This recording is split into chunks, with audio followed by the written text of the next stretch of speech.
All right, guys, welcome back to the channel. It's Maddie here, and today we're going to be talking about the best decks to play. It's funny because the last video we made on Tuesday before the Christmas break was our tier list, but things have actually changed a lot over the last few days. It's still early in this new Crimson Blaze season, and there's a lot of developments that I want to cover in today's video. So going into this weekend, of course, with our PMPT number 14 tournament for $300 in the prize pool, it's going to be sweet. Go ahead, go register. Link down in the description below. This is tomorrow, Saturday, December 27th at noontime. Yeah, so going into basically this next week, I think there's a lot of interesting meta changes. And since I've been gone for a couple of days, I want to kind of, recap on what's been going on here. So that's what we're going to do in today's video. And yeah, I mean, that's pretty much it. Go register for the tournament. And these are the best decks that I would be playing right now. A bit of a catch-up video. We're catching up a little bit in today's video, but it's all good. So the first deck that we're going to talk about today, we're just getting right into it. The first deck we're going to talk about is sort of this new Mega Altaria variant, and that is with Furfrou. So this Furfrou, I think it's Furfrou. This card is really interesting. 70 HP, colorless Pokemon. The attack does 30 damage for one colorless energy, and it takes 20 less damage from attacks. The cool thing about Furfrou is that it's really, really good into your opponent's like Chinglings or baby Pokemon, and it's just a really consistent leadoff Pokemon for Mega Altaria. This damage does actually matter.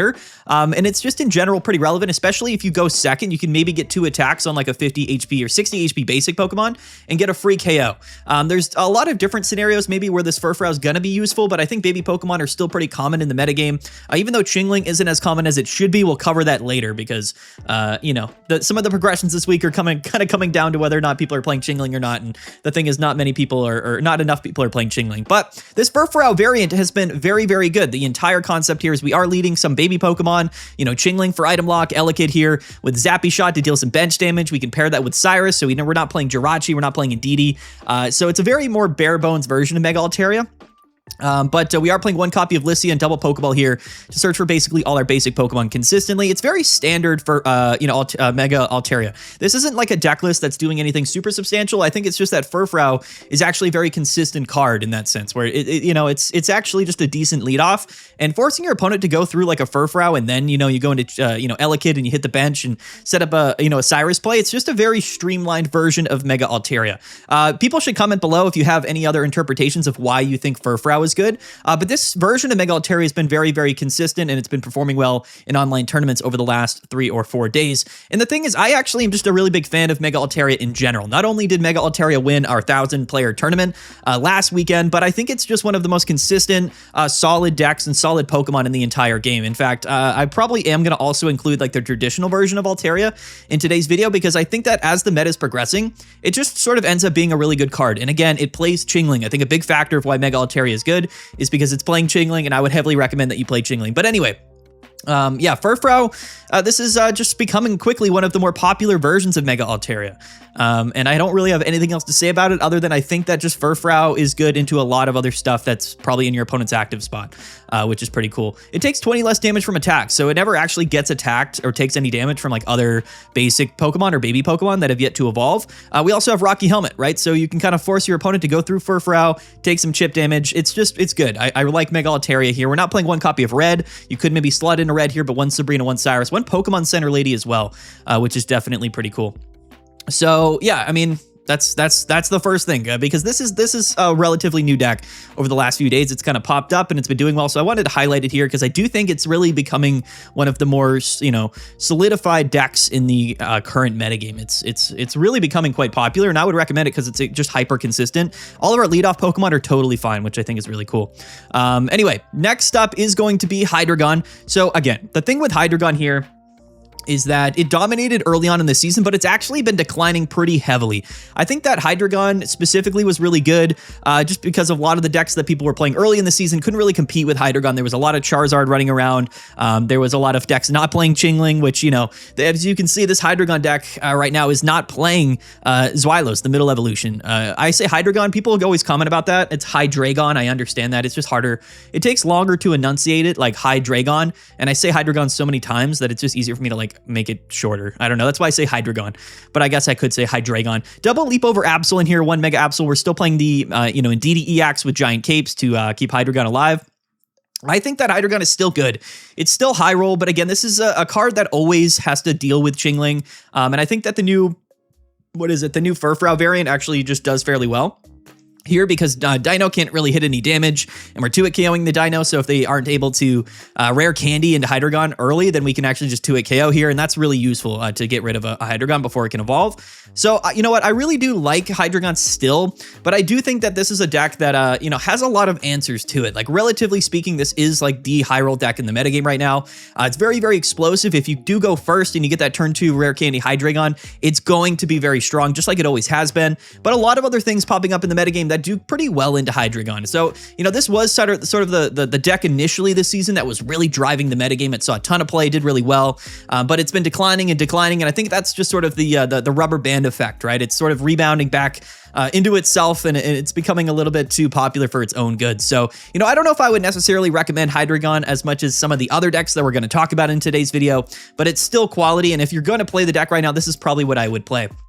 I think that Chingling, again, deserves to see more play, but, you know, when you're playing middle evolutions, like, Chingling isn't, like, the middle evolutions don't help that much into Chingling. They only really help if you can get them out on that second turn. But, you know, this is a deck list that doesn't have any answers for a Chingling in the active spot other than, you know, attacking with Dino. So it's really interesting. It's a weird deck list, but again, I think that the Altaria decks are kind of being built around Hydreigon. And then one of the themes in this video that you're going to notice is that Suicune Greninja is back on the rise. Again, people forgot about it. They weren't, you know, planning for it. They weren't counterplaying it. So Suicune Greninja has sort of rose back up as sort of the #1 deck in terms of play rate and success rate. So it's something that we have to keep our eyes on. And I think that it's a good thing that we have these Altaria decks to keep Suicune in check, because that is one of the best matchups for, again, you know, going up against Suicune is Altaria, right? Because we have, you know, the high HP count, we can 1-hit KO with Rocky Helmet, which is nice, and we have Chingling for the item lock. So that's why I recommended the Altaria deck at the beginning, because later in this video, we're going to talk about Suicune, because it definitely is sort of rising back up as a prominent factor in the metagame. Whereas Hydreigon's kind of dipping down. So, you know, if you go back in last week's or earlier in this week and you kind of looked at the metagame, my reflection of things is that basically, Suicune is kind of taking the place of what Hydreigon was last week when the set sort of first released. So, yeah, nothing else to really say here. Again, I think it's fine. It's a high roll deck, but it's really struggling into some key matchups currently, which it's seeing a lot more of right now. And Altaria is definitely one of them. And speaking of Suicune himself, yeah, here we go. So, you know, this is the version of Suicune that I've seen a lot of people playing, and I do think that it's kind of the way to go. You can kind of play Frogadier, you cannot play Frogadier. It's always sort of up in the air, but I think in terms of when you're playing Suicune Greninja, it's kind of better to just play the Frogadier regardless, because even if, like, you don't have to get around Chingling, it's still just a nice card for consistency purposes, you know what I mean? So, Suicune Greninja, yeah, its positioning right now is sort of determined on all of the stuff that people were playing early on this season, right? Magnezone was very popular early on, but to be honest, everybody just started playing Greninja or Hydreigon and stuff, so, you know, Magnezone didn't end up being that well positioned at the beginning, and Hydreigon was doing very well. And then, you know, Magnezone went down in play, and basically Suicune Greninja rose back up in play and kind of took the spot of Hydreigon. So again, it's this weird sort of, you know, rock, paper, scissors thing, and the balance of the metagame shifts as time goes on. And that's what's happening over the last few days. I think when we go into this weekend, we're probably going to see a metagame that's actually fairly kind to Suicune and Greninja, right? Not as many Chinglings, probably less Magnezone, and overall, I think that Suicune Greninja is still one of the most consistent best decks in the entire game, and I think it was, in fact, just a little bit disrespected on you know, this set's release. What's cool, though, is that now that Suicune and Greninja is about to see more play, our weekly wildcard for the week is going to actually be very relevant, I believe, in the current metagame. So we'll cover that at the end of this video, but you know, it is what it is, right? The metagame has changed because we have some new cards and some new strategies, and basically whatever decks are seeing the most play is going to open up opportunities for other decks to be a little bit more viable given that particular, you know, time of the metagame where, you know, certain decks are seeing more play. So, you know, it's not something to be too worried about. I think Suicune Greninja is really strong, and, you know, whenever people, you know, think that it's a good card to play for the current metagame, it's going to do well, and then the metagame will be shifted around it again. So basically, that's kind of what's been happening. This season started off Hydreigon at the top of the play rate, and now I think Suicune's kind of taking the place there. If not, Altaria will take the place. And even if they kind of balance themselves out at the top of the meta shares, then there's probably going to be a third deck of that, like, rock, paper, scissors formulation that's going to fit quite nicely into these two matchups. I am assuming that's probably going to be something like Magnezone or Oricorio, which, again, you know, with less Hydreigon running around this season, probably going into this weekend, I think that Magnezone or Oricorio is likely very well positioned. So another deck that will likely take a look at later in this video. But yeah, it's Suicune Greninja. There's really nothing else going on here other than, you know, I think the Frogadier is probably just worth it. But, you know, you could not play the Frogadier. It really doesn't matter too much. I think if you cut the Frogadier, you probably play like another Cape or another Irida. But we all know what Suicune Greninja is, and we all know what it does. Right now, it's definitely kind of bringing itself back up into that top 3 spot. Might deserve an S tier placement depending on how it does in the tournament this weekend. So we'll just have to wait and see. But anyway, next up, guys, you got to go ahead and subscribe to the channel. 50%, literally, guys, 50% of you guys that have been watching my content over the last month are not subscribed to the channel. I just wanted to let you guys know that we are on the road. We are on a mission to 50,000 subscribers, and I think we can do it, but we need your help. If literally, if all of these people, like half of the people that watch my content do hit that subscribe button, we'll get to 50,000 subscribers, and I would greatly appreciate it. So check to see if that's you, and you know, go ahead and smash that subscribe button. Next up is going to be Whimsicott here. This deck list doesn't even fit on the screen because there's running so many different cards here. It's all one-ofs, which I think is hilarious, but it's kind of the way that people are playing Whimsicott in a weird way. I don't really love Whimsicott in a lot of different scenarios right now. This last card is one Leaf Cape, so I'm just going to change the screen like here.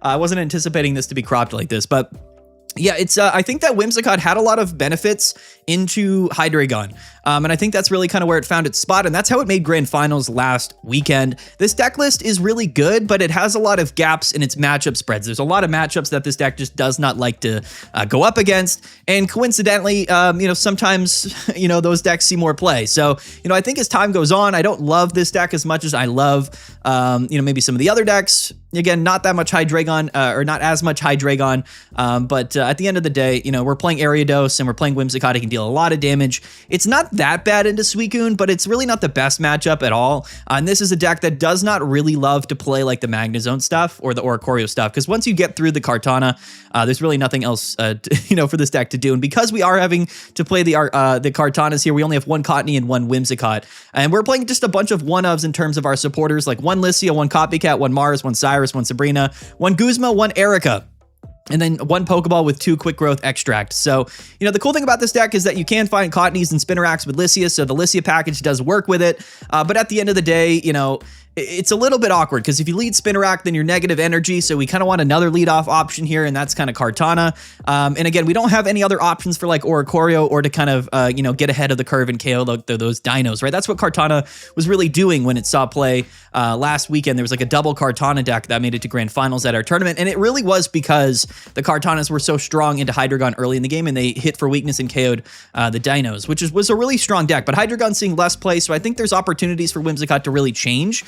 And change how we build this deck. You could even just sort of cut the, but it's really hard to cut anything in this deck. That's why people are playing one-ofs of the Cottonees and Whimsicotts, is because it's just not that strong of a card, or it is a strong card, but it can't deal with a lot of stuff. So that's the weird thing about Whimsicott, and I think that this will remain a deck that's relevant for the next couple of weeks, but you got to keep in mind that, you know, it's going to struggle into some stuff, and I will have to wait and see really where this deck's positioning in the metagame is moving forward, because, you know, metagames tend to settle in after about, you know, 2 to 3 weeks. So once we hit that like 3-week period, if people are still playing Whimsicott, if it's still being successful, then, you know, maybe it'll be in a pretty decent position. But there's a lot of things about this deck that, you know, aren't the best. Like when you compare this to things like Altaria or Suicune Greninja and archetypes that have just a little bit more options, it definitely is maybe on a different tier. You know what I mean? I don't think this is ever a deck that I would kind of put into that S tier slot. It's looking to be more like a high B tier, low A tier slot moving forward. We'll see how it performs this weekend. That's what I'm really curious about, but I still think it's a decent option, and there's still going to be plenty of dark type decks running around. The cool thing about this deck is that you are still going to be able to target like Absols and Darkrai's, and there's a lot of those dark package decks which are running around still. This is a deck that can deal with those fairly easily. So yeah, nothing else to really say here about Whimsicott other than that I'm a little bit suspect about its positioning. It was mainly a anti-meta call for Hydreigon, but the meta is kind of shaping around other decks now. So you know, we'll see how this deck performs. You know, the metagame's going to get more and more condensed. I know that there's a couple of decks that I've sort of not really heavily recommended in this video, but that's just because I think at any given time, there's probably like 3, 4, maybe 5 decks that are really good, and the rest of them are like maybe not as good, right? So we have 7 decks total in this video, so some of them aren't going to be as recommended as others.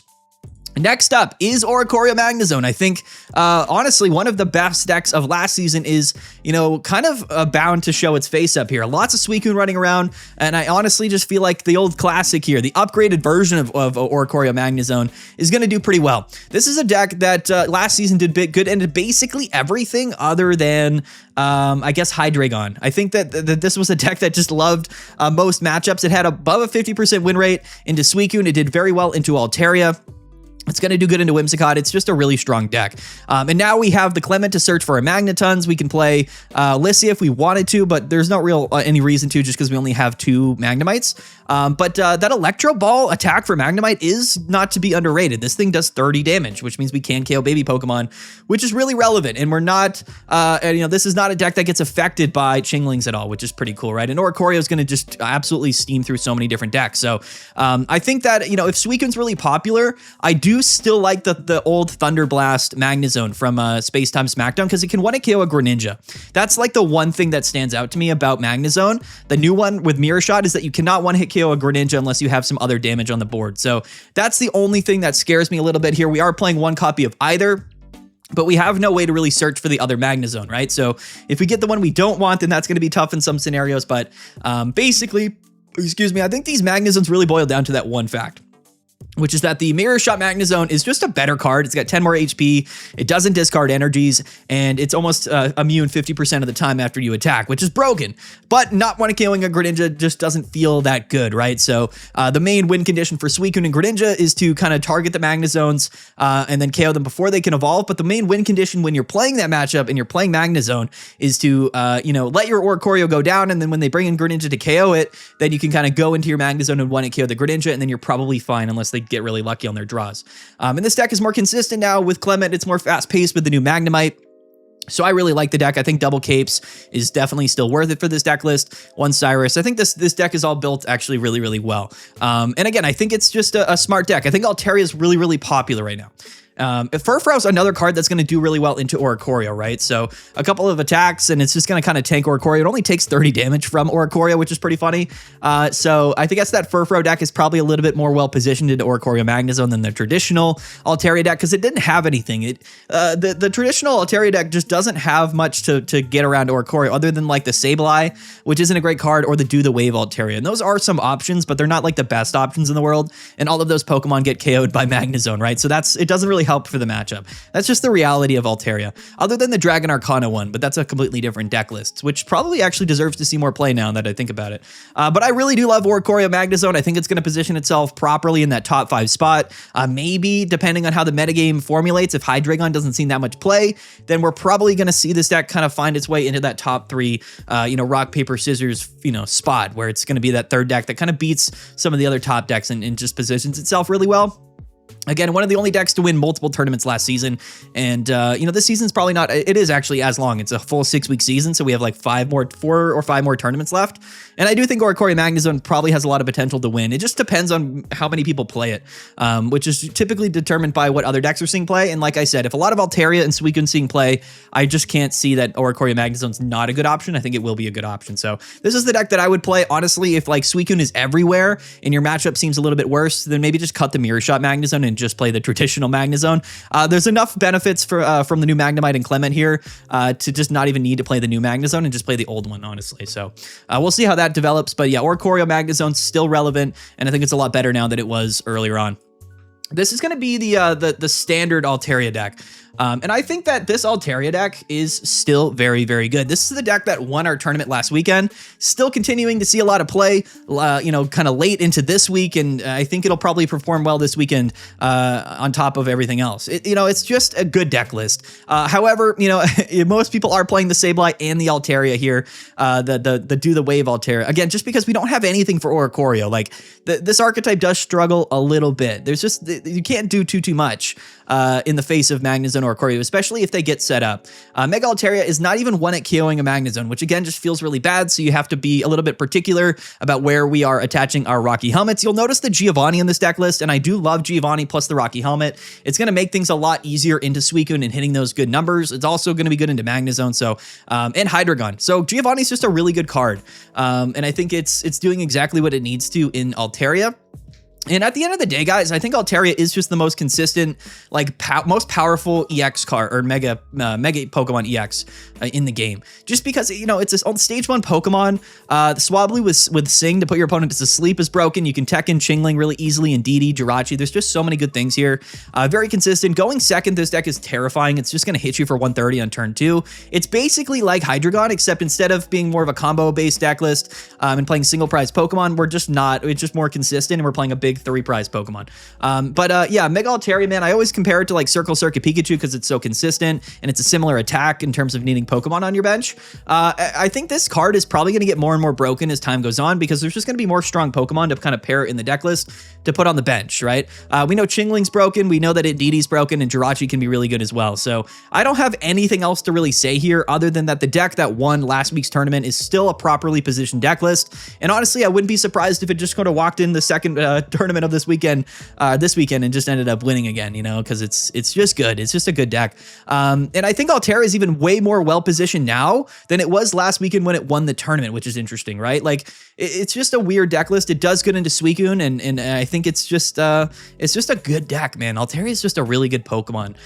When you compare it to like all of the other Megas in the game, like nothing really compares. It does a lot of damage. It's consistent, has a lot of HP. It's easy to use. Like a lot of the Megas just aren't like that strong. This would be technically a deck that kind of just loses to Charizard, but Charizard loses to so many other things that, you know, it's not really a factor. And Mega Altaria can kind of hold its own into most things, which is pretty cool. So yeah, nothing else to say here. It's the list, I believe, the exact list from last weekend, and I think it'll continue to be good. So I had to recommend it in today's video. This compared to the Furfrou deck, I don't really know. I think the Furfrou deck is a bit more streamlined, a bit more consistent. But at the end of the day, like, you know, is it also going to be enough into Oricorio Magnezone? Like, that's the question, right? I don't really know. Maybe Furfrou can kind of hold its own, right, with Rocky Helmets into Oricorio. Maybe. Honestly, I don't know. It's an interesting question. You know what I mean? We'll have to see, I guess, how it performs in some of the metadata this week.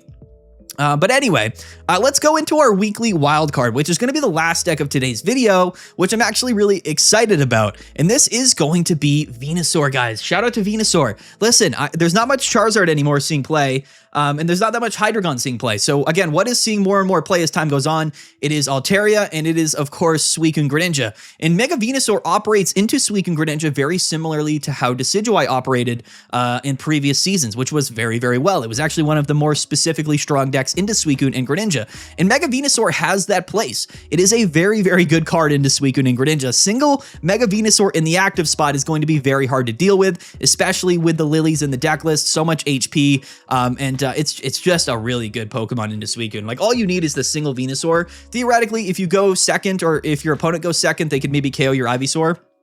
If they get like a turn 2 Greninja up and whatever. But as long as we don't bench anything, we're probably fine. The one Chingling in the deck is probably worth it, just like it kind of was for Decidueye in some scenarios, specifically to kind of stop their Greninjas from evolving. Same with Hydreigon in that matchup. But at the end of the day, like, to get the 4 energies onto Mega Venusaur, we're going to have to go into an Ivysaur, and we're going to have to... you know, what is it? We're going to have to synthesis to generate the 2 energies. It's not very often that we're not able to or that we can get the 4 energies on Venusaur not synthesis, but I guess it does happen sometimes. Quick Growth Extract makes this deck a little bit quicker, and what you'll notice is 2 Rocky Helmet instead of course, what is it? The Leaf Capes, because the HP really doesn't matter that much, right? I think that what matters with Venusaur is keeping up the momentum. Every KO that we take when we attack is 1 less attack that we're taking from our opponent. So even though more HP sounds better, with Rocky Helmet, like, being able to actually KO the Pokemon that are attacking us just ends up actually making this deck more tanky, right? So the extra offense, you know, actually generates more defense in that sense. So it's very unique. But yeah, no, I think Venusaur is really well positioned, specifically into Suicune. Charizard's not something that you have to factor too much into. Hydreigon's going down in play. Now, this is a deck list that probably just can't beat Oricorio Magnezone. I'll be honest. Like, there's nothing in here other than the one Sabrina, and I guess just tanking hits with Rocky Helmets and poisoning Oricorio. You might be able to actually just sort of find your way, you know, through a couple of Oricorios, or at least one of them, right? You might be able to do it. The poison damage in the Rocky Helmet plus the HP in the Lily, like, so what is that? 120? So it's 360 HP. That means we're living how many attacks? 7 attacks from an Oricorio plus the Rocky Helmet damage and the poison. It might be enough. The issue is the one Magnezone attack, right? Probably finishing the game. So it has the potential, I would say, to beat Oricorio, but it's probably not something that you necessarily really wanted to face. You know what I mean? So I think it's a specific meta call, probably more so for Suicune than anything else. But it's probably going to do fine into Altaria because, you know, you can tank a hit or 2 hits from Altaria and then just sort of 2-hit KO them. So that's the real benefit here for Mega Venusaur. But 120 plus the poison's 130. If they stay in, that's 140 plus Rocky Helmet. That's 160. That's a lot of damage for Mega Venusaur. Really, really good Pokemon specifically into some matchups. It's going to get absolutely walled by certain things, but you know, Decidueye also didn't love certain matchups. You know what I mean? So like I compared Venusaur to Decidueye a lot early this season, and I think it's going to just have a similar position where it's going to be a very anti-Suicune deck. Particularly the grass decks just happen to be good into water lately, just like Decidueye was. And I think Venusaur, for the same reasons, is just really strong. And it's just because if you don't have any Pokemon on your bench, like Suicune can only attack you for 60 damage. Like plus Greninja pings. Yes, they run Greninja EX, but you know, we can just kind of KO the Greninja EX fairly easily anyway, and we have lilies and whatnot. So we also have Lyra. The Lyra in the deck is pretty cool. So you can switch your active Pokemon that has any damage with one of your bench Pokemon. This means that you can kind of utilize like a Bulbasaur or an Ivysaur or whatever in the active spot. And then if you can get the second Ivysaur out, you can maybe tank a hit with Ivysaur and then, you know, list Lyra out to the other Ivysaur and then Synthesis with a full HP one. It's an interesting strategy. I think the Lyra is actually kind of worth it now that I think about it. I don't know if you would ever really want to take a hit with Mega Venusaur, but theoretically you could if you know you're not going to get 2-hit KO'd, and if they Cyrus you up, the game's over. So you probably want to use it to maybe tank a hit with Ivysaur and then retreat. But into Suicune, that might not be that relevant anyway. I guess theoretically, like after you, it is possible to just get 2 Venusaurs out because after you Synthesis, you have enough energies after your 3rd turn. So any extra energies can be spent on the second Venusaur. If you're not going up against Suicune, you can bench that and set it up, and then Lyra to go into it or whatever. It's definitely not a bad card. It kind of does make some sense in the deck. Yeah, man, that's the weekly wild card is Venusaur. Definitely a card that I hope has some positioning now in the metagame because of Suicune's becoming a little bit more popular. So in summary, guys, that's kind of what's happening. The Altaria stuff is really rising back up. Charizard and all of the other new stuff seeing a little bit less play other than Magnezone. Whimsicott is a little bit suspect, but Suicune is just becoming way more popular, and the metagame is just going to shift around Suicune. It's going to warp around Suicune Greninja, and we're going to play decks that are good into it. So I think Altaria is good. I think that Magnezone or Oricorio is going to be good, and I think Venusaur is a lot better than it has potential being. Now, there's all the other variants that are not in this video, which are like Absol, like all of the Absol decks with like Magnezone or with Greninja, like that. All of those decks are still good. I don't have like a real proper understanding of their positioning. I think if I had to pick any of those like weird combo variants, it would probably be like Dark Greninja, Absol, Darkrai, and Greninja, because that's a deck list with Chinglings that's actually good into Suicune. So maybe that's worth it, but I don't know if it's going to be able to contend with some of the other stuff that's seeing play, like the new Ori Magnezone deck. So we'll keep our eye on those decks this weekend. I put like 2 or 3 of them in S tier on the tier list because I thought they were going to be really good moving forward. But as we kind of saw, Suicune just sort of was the deck that kind of saw more play. People just default to it because they know how to play it, and it is a very strong deck list. So we'll see if like my predictions are correct. But these are the decks that I would play moving forward, whether it's for the Emblem event or in tournaments for the upcoming days. So I wanted to make this video to showcase these decks, but also give a little bit of a meta update going into this weekend. I'm not going to be available for the live streams. We're trying to figure out if anyone's going to be able to cast the live streams this weekend. If we don't have a tournament stream Saturday or Sunday, I'll just make videos this weekend so you guys have some content. And of course, on Meta Monday, we'll give our recap. And then going into next week, we'll get back on our normal schedule. And then ranked battles should be coming out soon. So that's going to be a whole lot of fun. And I'm really excited for ranked to come out this season because there's, it's a new metagame. And I think it's going to be a fun season to compete with. It's also going to be a short season. I think it's like only 2 or 3 weeks long. So we'll see. Time moves quick, that's for sure. But anyway, guys, go ahead, subscribe to the channel. If you're one in this 50%, you got to subscribe. Go ahead, hit that subscribe button, and also register. Link down in the description below. 4 p.m. PT 14. It's going to be a ton of fun. $300 cash in the prize pool, by the way. Definitely go and register. That's it, guys. That's the video. It's a quick one today, just a little bit of an update. We're back. Hopefully you guys had a good holiday season, and I'm excited. I'm just excited to be back here doing my thing and talking about Pokemon Pocket. And I got to get back into it. I've been following the tournament results over the last few days, but I haven't really been in it. So we're gonna get back in it now and get back into the groove. So anyway, guys, there it is. Peace out. Have a good one. We'll see you guys later. And yeah, bye.